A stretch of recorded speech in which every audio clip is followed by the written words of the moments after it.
ठरलं तर मग मालिकेमधले गुड तर असे काही उलगडत चाललेत प्रेक्षकांनो, की आता मालिका इतक्या सुंदर वळणावरती येऊन ठेपले, की इथे एक एक एक एक रहस्य दिवसाला उलगडत चाललेत. आणि आता मिशन आहे प्रिया तन्वी नसण्याचं. लवकरच हे सुद्धा आता एका झटक्यात समोर येणार आहे. पण या सगळ्यासाठी कोण कारणीभूत ठरणार? या सगळ्यामध्ये दिलेली हिंट तर कारणीभूत ठरलेली आहेच, पण त्याचबरोबर कारणीभूत ठरले अजून एक गोष्ट, जी आता इकडे दोघांना समजले, म्हणजे अर्जुन आणि सायलीला. आणि त्यानंतर घरातले सगळेजण साथीला येत प्रियाला तन्वी नसण्याच्या दिशेने पकडण्यासाठी स्वतः आता अश्विन आणि रविराज हे आघाडीवरती आहेत.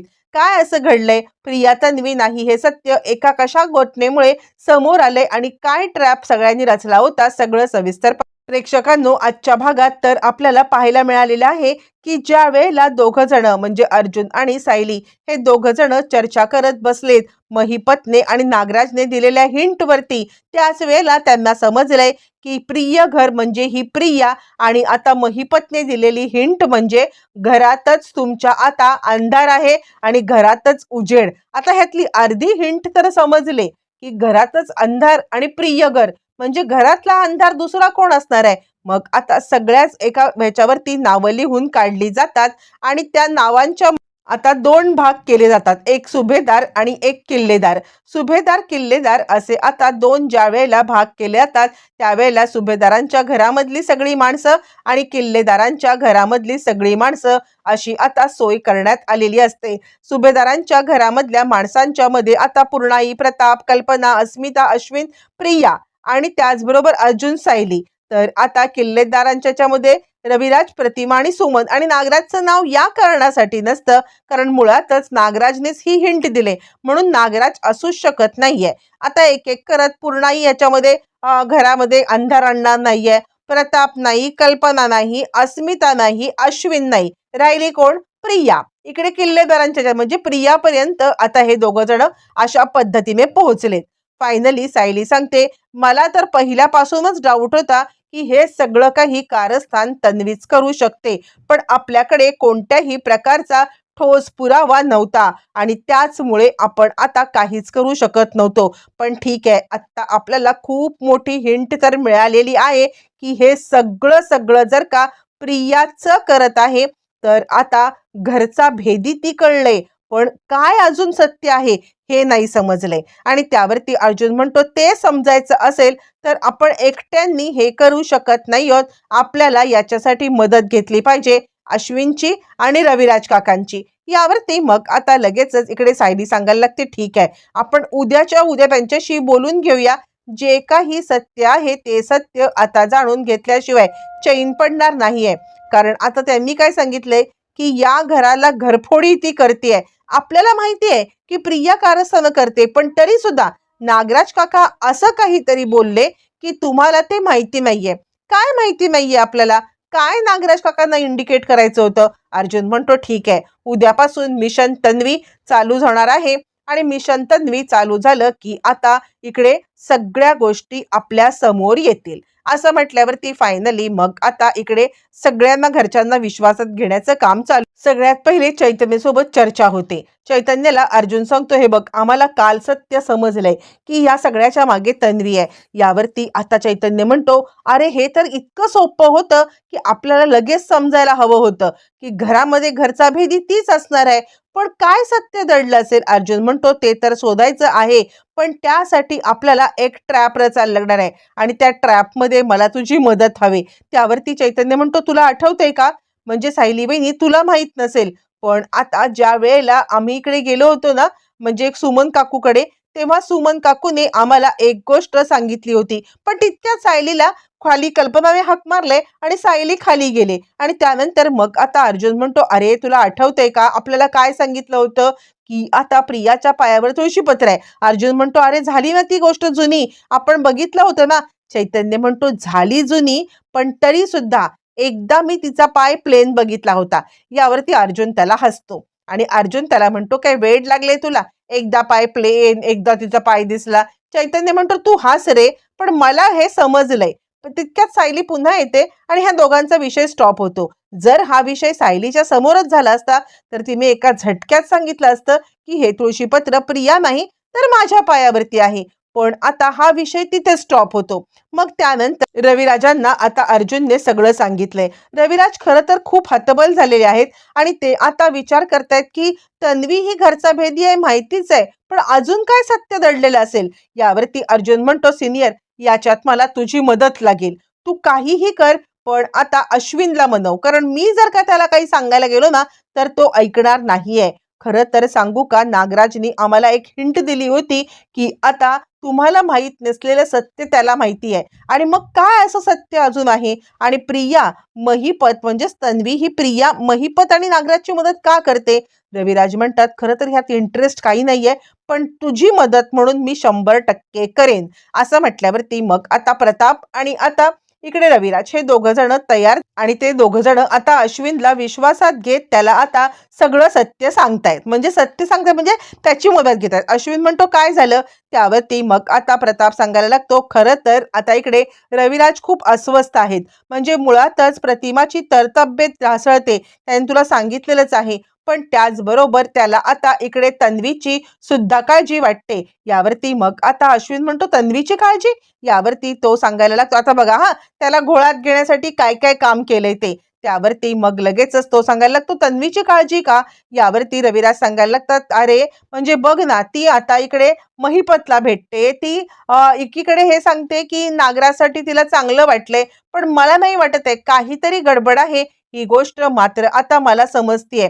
या सगळ्यामध्ये आता ती का खोटं बोलते, ती का हे सगळं करते, हे जर का आपल्याला कळलं तर म्हणजे ती कोणत्या दबावाखाली आहे का? अश्विन, याच्यामध्ये फक्त आता तूच माझी मदत करू शकतोस. बोल, करशील का? अश्विन म्हणतो, काका मी तुमच्यासाठी तन्वीसाठी काही, तुम्ही सांगा मी काय करू. यावरती मग आता ठरलेल्या प्लॅन प्रमाणे सगळं पुढचं सुरू होतं. आणि त्यानंतर आता इकडे रविराज सांगायला लागतात, हे बघ, काही झालं ना तरी सुद्धा तन्वीच्या हालचालींवरती लक्ष ठेव. ती कुठे जाते, ती काय करते, तिच्या आता मोबाईलमध्ये जरा हे कर, तिचे कोणासोबत कॉन्टॅक्ट्स आहेत, हे सगळं सत्य जर का तू आता बघितलंस ना तर कदाचित तुला आता समजेल की ती कोणत्या प्रकरणात अडकले का. काहीही झालं तरी ती माझी मुलगी आहे रे, मला तिची खूप चिंता वाटते. म्हणजे तसं बघायला गेलं तर आता ती खूप वाईट वागले आमच्यासोबत. प्रतिमाला चुकीचे औषध देणं वगैरे वगैरे तिने खूप चुकीचे प्रकार केलेत. पण पोटच्या गोळ्याने असं वागणं, याच्या मागे सुद्धा आता काहीतरी असेल का? तुला काय वाटतं?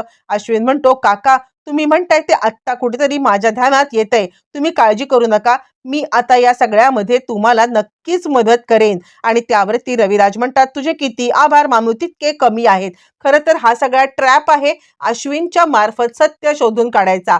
मग त्यानंतर प्रताप म्हणतो, पण रविराज तू काय काय करायचं ते पण सांगून टाक ना अश्विनला.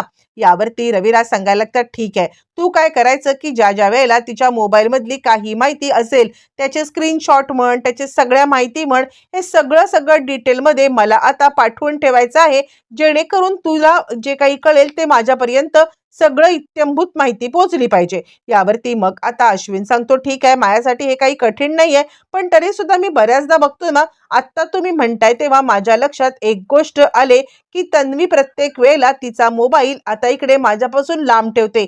नक्कीच काहीतरी अशी माहिती आहे जी ती माझ्यापासून आता इकडे कदाचित लपवून ठेवण्याचा प्रयत्न करते. म्हणजे ती कोणत्या तरी ह्याच्यामध्ये अडकले 100%. मला असं वाटतंय तुमचं म्हणणं बरोबर आहे, मी तुमची मदत करेन. आणि त्याला डाऊट येतो की तन्वी हे सत्य लपवते म्हणजे काहीतरी काका म्हणतात तेच आहे. आणि मग त्यानंतर रविराज म्हणतात, खरं सांगू का, तर मला खूप तिची चिंताच वाटते. ठीक आहे अश्विन, तू बघ काय करायचं ते. असं म्हणत त्यांनी आता अश्विनला ताबडतोब सगळ्या गोष्टी आपल्या मार्गाने सांगितलेल्या आहेत. मग पुढे अश्विन प्रियाचा टोटली पाठलाग करतोय, काय करते काय नाही ते. आणि प्रिया घाबरले, कारण प्रियाला आता इकडे असं वाटत आहे की महिन्याची ज्या वेळेला आता नागराजने मुदत दिलेली आहे, या महिनाभरामध्ये जर का अर्जुन आणि सायली यांना जर का सत्य ह्यांनी सांगितलं तर, म्हणून ती नागराजची भेट घ्यायला आलेली आहे. नागराजची भेट घ्यायला आता इकडे नागराज म्हणतो, काय झालं? प्रिया सांगते, तुम्ही माझ्यासोबत डबल गेम खेळताय का? यावरती तो म्हणतो, मी का डबल गेम खेळेन? त्यावरती ती आता सांगायला लागते, खरंच तुम्ही डबल गेम खेळताय. यावर नागराज म्हणतोय, बघ तू इथे भेटायला येतेस ना, हे जरी घरच्यांना तुझ्या कळलं ना तर मात्र तुझं काही खरं नाही. प्रिया विचार करते, खरंच की मी राजरोजपणे इकडे भेटायला येतेय, पण आता इथल्याच कोणत्या इन्स्पेक्टरनी काड्या लावल्या तर नाही नाही, मी तुमच्याशी फोनवरतीच बोलते, असं म्हणत प्रिया तिकडून घरी आले. आणि त्याच रात्री प्रियाने आता इकडे नागोबाला कॉल केलाय आणि इथेच खऱ्या अर्थाने प्रिया आता अडकलेली आहे प्रेक्षकांनो. प्रियाने नागराजला त्या रात्री कॉल करत आता मात्र इत्यंभूत फोनवरती बोलून आलेली आहे, जेणेकरून आता इकडे परत आपण त्यांच्या तिथे जायचं नाही हे तिने ठरवलंय. काहीही झालं तरी सुद्धा जर का तिकडे गेलो तर उगाचच गडबड होईल आणि आपण अडकले जाऊ. आणि त्यामुळे ती फोनवरतीच सांगते, तुम्ही माझ्यासोबत खूप मोठा गेम केलेला आहे, मुळातच या सगळ्यामध्ये मी तुम्हाला कधीच माफ करणार नाहीये. आणि इथेच प्रिया अडकले. ती नागराज सोबत बोलते. नागराज सोबत बोलल्यावरती लगेचच आता ती घरी येते. त्याच रात्री अश्विनने आता इकडे प्रियाचा मोबाईल काढून घेतलेला आहे आणि त्याच प्रियाच्या मोबाईलमध्ये अनेक गूढ सत्य समोर आलेत. अश्विनला अनेक सत्य समजलेत आणि त्याच्या पायाखालची जमीन हादर. त्याच रात्री परत आल्यावरती तो आता प्रियाला विचारतोय, कुठे गेली होतीस? ती सांगते, काही नाही, नागराज काकांना शिक्षा झाली ना याचा इतका आनंद झालाय ना, पण कुठेतरी दुःख पण वाटतच रे मला. म्हणजे शेवटी काका होते ना माझे, तेव्हा ज्या जीवावरती उठले असले ना तरी माझं मन खूपच मोठं आहे. मला या सगळ्यामध्ये सगळ्यांचीच खूप काळजी वाटते, सगळ्यांचीच खूप कीव येते रे, माझं मन खूप मोठं आहे रे. यावरती आता इकडे अश्विन सांगायला लागतो, हो पण तू काय करायला गेली होतीस तिकडे? ती म्हणते, नाही नाही, अरे काही नाहीये, खरं तर आता मला ना आई बाबांचं मन जिंकायचं आहे आणि या सगळ्या गोष्टी करायच्या आहेत. अश्विन सांगतो, मी तुझी साथ द्यायला तयार आहे, काहीही झालं ना तरी तुझ्या आई वडिलांच्या नजरेमध्ये मी तुला तुझं स्थान मिळवून देईन. जे स्थान सायली डिझर्व म्हणजे तू डिझर्व करतेस ते सायली घेऊन बसलेली आहे आणि ते स्थान मी तुला जोपर्यंत परत देत नाहीये तोपर्यंत आता इकडे मी गप्प बसणार नाहीये. तू काहीही काळजी करू नकोस, कोणत्याही परिस्थितीमध्ये मी तुला एकटं सोडणार नाहीये, असं म्हणत त्यांनी आता बरोबर तिला घोळात घेतलंय आणि खऱ्या अर्थाने मोबाईल काढून घेत तो आता इकडे रविराज, अर्जुन आणि सगळ्यांच्या सोबत आलेला आणि आता मोबाईल घेऊन अश्विनीकडे आलेला आहे. मोबाईल पाहिल्यावरती सगळ्यांनाच खूप मोठा धक्का बसलाय आणि आता इकडे हे सगळं पाहिल्यावरती रविराज विचार करतायत, काय आहे सगळं? प्रताप म्हणतो, काय आहे? त्यावरती अश्विन सांगाय, तुमचं म्हणणं खरं होतं, तन्वी तन्वी अडकलेली नाहीये तर ती आपल्या सगळ्यांना अडकवते आहे. मी आत्ताच तिचा काकांसोबतचं बोलणं बघून आलोय. मी सगळं सगळं तिकडे आता ऐकून आलेलो आहे. ती काकांना सांगत होती की आता या सगळ्यामध्ये तुम्हाला जर का हे करायचं असेल तर मीच वाचवू शकेन, काहीतरी गडबड आहे. रविराज म्हणतात, जर ती माझी मुलगी आहे तर ती हे असं का करते? यावरती आता इकडे अश्विन सांगायला लागतो, मला नाही वाटत ती खरी तन्वी आहे. तिला आता जर का खरेपणा जाणून घ्यायचा असेल तर आता आपण एक ट्रॅप रचूया. यावरती आता इकडे रविराज म्हणाला, ट्रॅप? कसला ट्रॅप? त्यावरती आता इकडे लगेचच सांगायला लागतो अश्विन की मी सांगतो तसं करायचं. आता सगळ्यात पहिल्यांदा अश्विनने अशी काही लीड घेतलेली आहे किंवा अश्विनने या सगळ्यामध्ये स्वतःच आता मात्र मोठा मोठा आता लीड घेऊन त्यांनी ठरवले काय करायचं ते. मग तो प्लॅनिंग सांगतो. रविराज म्हणतात, हे प्लॅनिंग वर्कआउट होईल अश्विन? अश्विन म्हणतो, 100% तुम्ही काळजीच करू नका. मग आता अश्विनने सांगितल्याप्रमाणे ज्या वेळेला पुढचा प्लॅन आता प्रेक्षकांनो केला जातो, प्रिया एका रूम मध्ये असत. आता हे सगळे जण धावत गेलेत आणि आता बोल, कोण आहेस तू? का या घरामध्ये आलेली आहेस? प्रिया गडबडते, पळून जायला लागते. अश्विन तिला पकडतो, बोल लवकर, काकांच्या सोबतचं बोलणं आम्ही ऐकलंय. तू नागराज काकांची का मदत करतेस? जर का तू खरी तन्वी असतीस तर तू नागराज काकांची मदत करण्यासाठी बांधील नाहीयेस, का मदत करतेस? त्यांनी तुला पण मारण्याचा प्रयत्न केला होता, बोल, नाहीतर आत्ताच्या आत्ता क्राईम ब्रँच मध्ये तुला पाठवू आणि तुझी सगळी इन्व्हेस्टिगेशन कच्चा चिठ्ठा काढायला लावू. असं म्हटल्यावरती प्रिया गडबडलेली प्रिया आता सगळं सत्य सांगायला लागते आणि त्याच वेळेला समजणार जे सत्य नागराज सांगत होता ते. महिनाभराच्या आतमध्येच अर्जुन आणि सायली यांनी आता प्रिया तन्वी नाही, प्रियाने कबूल केलंय मी तन्वी नाही, मला नागराज आणि महिपतने इकडे पेरलंय आणि म्हणून मी त्यांच्यासाठी काम करते. पण आता हे सगळं सत्य तिने अर्धवट सांगितलंय. तिने कुणाचं गाठोड आणलंय, काय केलंय हे मात्र काहीच सांगितलेलं नाहीये. प्रेक्षकांनो, आता इकडे ती तन्वी नाही हे सत्य महिन्याभराच्या आत समजून आपण केस सॉल्व्ह केली असं अर्जुनला वाटते. पण नागराजने दिलेलं टास्क पूर्ण झालं नाहीये. अंधार कोण शोधला असला तरी उजेड सायली आहे हे सत्य येणं बाकी.